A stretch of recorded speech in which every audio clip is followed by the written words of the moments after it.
5:59 যে ব্রেকিং এই মুহূর্তে আমরা নজর রাখছি। সন্দীপ ঘোষকে ম্যারাথন জিজ্ঞাসাবাদ এবং গতকাল থেকে তাকে টানা আজ ভোর রাত পর্যন্ত জিজ্ঞাসাবাদ করা হয় এবং এই মুহূর্তের কি পরিস্থিতি রয়েছে বিস্তারিত আপডেট নেওয়ার চেষ্টা করবো। অর্ণব আমাদের প্রতিনিধি এই মুহূর্তে আমাদের সঙ্গে টেলিফোন লাইনে। অর্ণব, লাগাতার তাকে জিজ্ঞাসাবাদ করা হয়েছে, এখন কি তাকে ছেড়ে দেওয়া হয়েছে না এখন এই জিজ্ঞাসাবাদ পর্ব চলছে?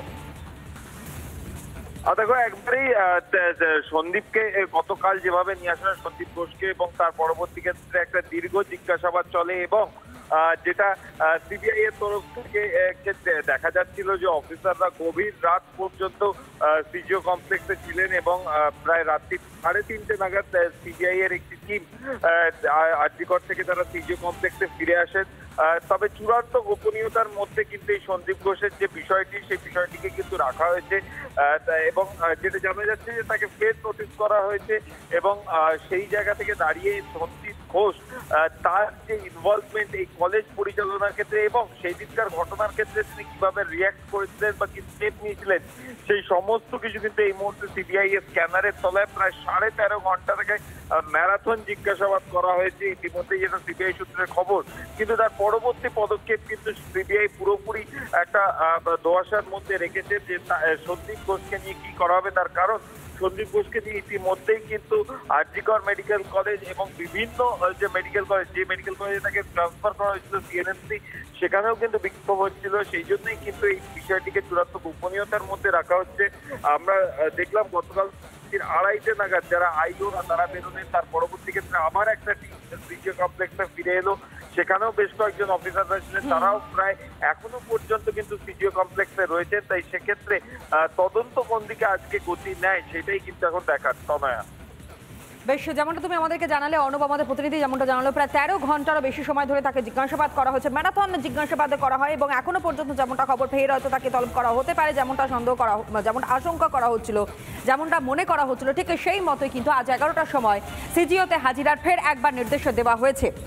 অন্যদিকে আমাদের অপর প্রতিনিধি এই মুহূর্তে সিজিও কমপ্লেক্সের সামনে থেকে রয়েছে বঞ্জিলার কাছ থেকে এই মুহূর্তে পরিস্থিতিটা একটু জানবার চেষ্টা করি। বঞ্জিলা, এই মুহূর্তে সেখানকার ছবিটা ঠিক কোন জায়গায় রয়েছে, অর্থাৎ এখনো পর্যন্ত কি সামনের তৎপরতা দেখতে পাচ্ছ? যেহেতু আমরা দেখতে পাচ্ছি 11টার সময় আজ ফের সন্দীপ ঘোষকে ডেকে পাঠানো হয়েছে, আরো এই বিষয়টা নিয়ে জানবার চেষ্টা করি বঞ্জিলা।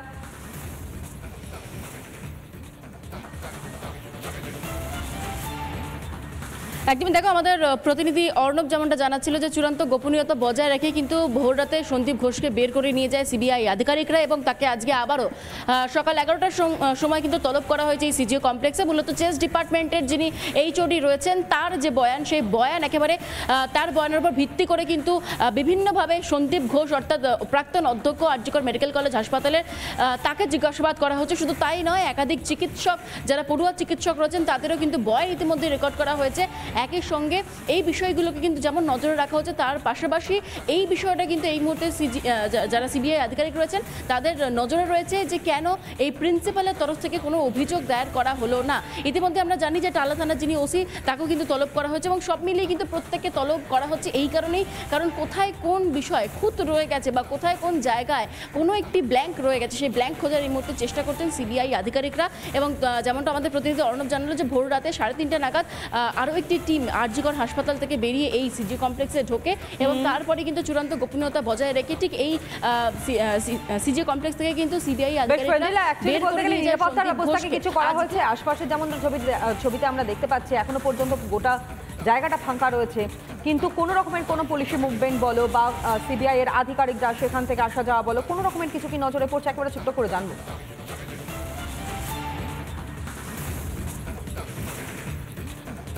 না, দেখো সন্দীপ ঘোষকে যখন বের করে নিয়ে যাওয়া হয় তারপর থেকে কিন্তু এখনো পর্যন্ত কোনো তৎপরতা হয়নি, তবে যত বেলা বাড়বেই তৎপরতা বাড়বে এমনটা কিন্তু পরিষ্কার হয়ে যাচ্ছে। তুমি দেখো গেটটার ছবিটা দেখাই তোমাকে, গেটটা কিন্তু এখনো পর্যন্ত ফাঁকাই রয়েছে।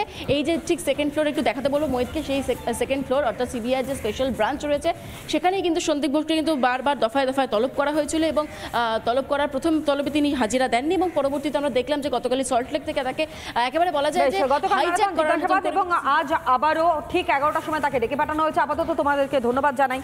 অন্যদিকে এই আরজিকর মেডিকেল কলেজ হাসপাতাল যেখানে ভাঙচুরের ঘটনা ঘটে এবং সেই ভাঙচুরের মামলায় কলকাতা হাইকোর্টে প্রশ্নের মুখে পড়ল এবার রাজ্য। 100 জন জমায়েত করলেও জানতে পারল না পুলিশ, সেটা কিভাবে সম্ভব হতে পারে? সেখানে 7000 জমায়েত হচ্ছে, জানতে পারলো না তাও? এটা বিশ্বাস করা কঠিন, মন্তব্য কলকাতা হাইকোর্টের প্রধান বিচারপতির।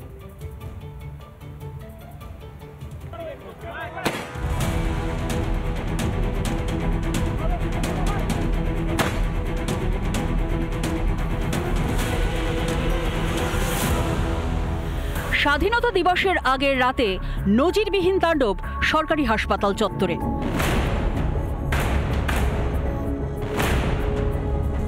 মামলা গড়িয়েছে উচ্চ আদালতে। শুক্রবার ছিল ওই মামলার শুনানি। পুলিশের ভূমিকায় চূড়ান্ত অসন্তোষ প্রকাশ করেন কলকাতা হাইকোর্টের প্রধান বিচারপতি টি.এস. শিবগানম। প্রধান বিচারপতি রাজ্যের আইনজীবীকে বলেন, 7,000 মানুষ জমায়েত হলো, পুলিশ কিছুই জানতে পারল না, এটা বিশ্বাস করা কঠিন। একই ঘটনা হয় হনুমান জয়ন্তীতে। ওই এলাকা আগে থেকে কেন ঘিরে ফেলা হলো না? পুলিশের একটা গোয়েন্দা বিভাগ থাকে। এটা স্পষ্ট, পুলিশের গোয়েন্দা বিভাগ সম্পূর্ণ ব্যর্থ। পুলিশ নিজেদের রক্ষা করতে ব্যর্থ। এটা প্রশাসনের ব্যর্থতা। যা অবস্থা তৈরি হয়েছে তাতে আইন শৃঙ্খলা ভেঙে পড়েছে। রোগী ডাক্তারদের নিরাপত্তা দিতে পারছেন না। যদি নিরাপত্তা দিতে না পারেন, হাসপাতাল বন্ধ করে দিন, রোগীদের অন্য হাসপাতাল পাঠানোর ব্যবস্থা করছি। যেখানে পুলিশ মোতায়েন করা আছে তাকে ভেদ করে গোটা কতক লোক ঢুকছে, হসপিটালের মধ্যে ভ্যান্ডালিজম করছে, এবং আমরা যখন বারে বারে অভিযোগ করছি যে এভিডেন্স ডিস্ট্রয় করা হচ্ছে, তখন এই ঘটনা ঘটছে। তখন পুলিশ যখন ফেল করছে এই ধরনের হুলিগানিজম প্রিভেন্ট করতে, তখন খুব স্বাভাবিকভাবে সেই প্রশ্ন উঠে আসে, স্টেট মেশিনারি ফেল করছে ল অ্যান্ড অর্ডার মেনটেন করতে। মামলার পরবর্তী শুনানির দিন অর্থাৎ বুধবার সিবিআইকে তদন্তের অগ্রগতির রিপোর্ট জমা দেওয়ার নির্দেশ। চিকিৎসকের হত্যাকাণ্ডে হাইকোর্টের নির্দেশে তদন্ত শুরু করেছে সিবিআই। এবার হাসপাতালে ভাঙচুরের ঘটনায় রাজ্যকে তিরস্কার হাইকোর্টের। রিপাবলিক বাংলা।